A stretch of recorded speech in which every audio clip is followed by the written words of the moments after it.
The Two Carpenters. Working Hard versus Working Smart. Part 1. The Anomaly in the Numbers. The scent of pencil shavings and ink hangs thick in the air, a mid-century testing room where rows of students hunch over identical wooden desks. Their brows furrowed under the flicker of fluorescent lights. The questions haven't changed in decades. Arrange these blocks to match the pattern. Define justice. Asterisk. The proctors pace like sentinels, watching the clock tick toward inevitability. Now, cut to a modern lab. Glass walls, tablets instead of paper, algorithms tracking eye movements. The puzzles are different now. If these shapes rotate in 4D space, which configuration follows? The examinees tap screens with casual precision, as if the answers live in their fingertips. Between these two worlds, something impossible happened. It began with a psychologist in a backroom office, squinting at spreadsheets that refused to behave. Year after year, the numbers crept upward, not by chance, not by error, but with the quiet insistence of a tide. James Flynn would give this phenomenon a name. But first, he had to confront the unsettling truth: we were getting smarter. Or were we? The data showed a 3-point IQ climb per decade, not from some sudden leap in biology, but from something far more elusive. The same person, born decades earlier, would score lower on the same test. The tests hadn't gotten easier. The minds taking them had changed. But how? Had evolution silently reshaped our brains in a handful of generations? Or was this something stranger, a kind of cognitive adaptation, a rewiring forced upon us by the modern world? And then, the twist. Buried in the graphs, a faint but undeniable tremor. In some places, the rise had slowed. In others, it had stopped entirely. The tide wasn't just advancing anymore. In places, it was receding. We taught them the game, but the game was changing. Part 2. The Three Engines of Thought. Picture a blackboard in a 1950s classroom. Chalk dust swirling as students copy multiplication tables in perfect unison. Now dissolved to today, a teacher projects a fractal onto a screen. Why does this pattern repeat? Asterisk, she asks. The shift is subtle but seismic, from memorization to abstraction, from what to why. This is the first engine, education.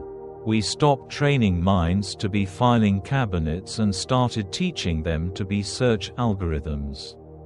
The modern world doesn't reward rote recall, it rewards pattern recognition. Hypotheticals. The ability to leap between frameworks.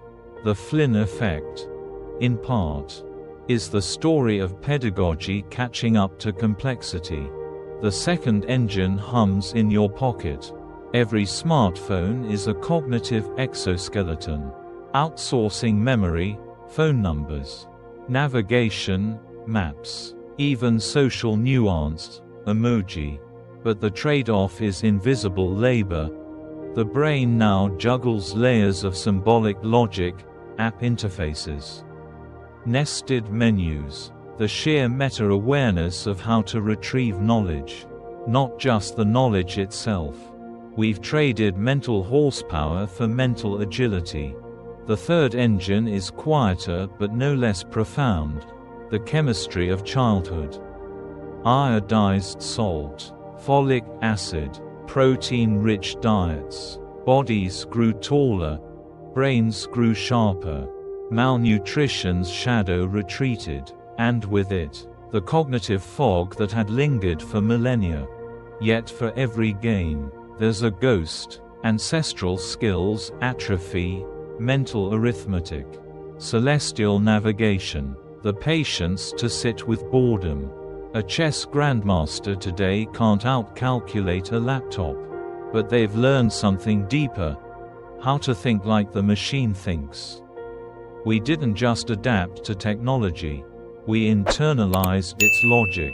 We taught them the game. But the game keeps moving. Part 3. The river and its banks. The graphs flatten. In Norway. In Britain. In the US. The Flynn effect is stalling. Some studies even show declines, not in raw intelligence, but in the specific kind of thinking that once propelled us forward. The tests feel different now. They're puzzles out of sync with a world of notifications and clickbait. Is it saturation? Have we hit the limits of what nutrition and education can do? Or is it something darker? The cognitive cost of distraction. The way constant stimulation rewires attention into fragments. The reverse Flynn effect whispers a warning: intelligence isn't a ladder we climb indefinitely. It's an ecosystem, fragile and shifting. But here's the hope: human cognition isn't a static peak, it's a river, carving new channels as the terrain changes. The skills we lose, rote memory, manual calculation, make room for those we gain, lateral thinking. Digital literacy. The carpenter who sweats over hand-cut dovetails isn't inferior to the one who masters CNC programming, just adapted to a different world. The truth lies in the tension between them. Working hard builds the foundation. Working smart builds the future. We taught them the game. And now they're teaching it back to us. The river never stops. It only finds new banks. Thank you for joining us today. We'd love to hear from you. Leave a comment below and share one thing you learned today and how you plan to use it in your life. Your thoughts are important to us, so don't hesitate to share them. Reading your comments gives us great motivation and encouragement. If you enjoyed this video and found it helpful, please like, subscribe, and share. Your support helps us continue creating good content to inform and inspire you. Thanks for watching, and we look forward to seeing you in the next video.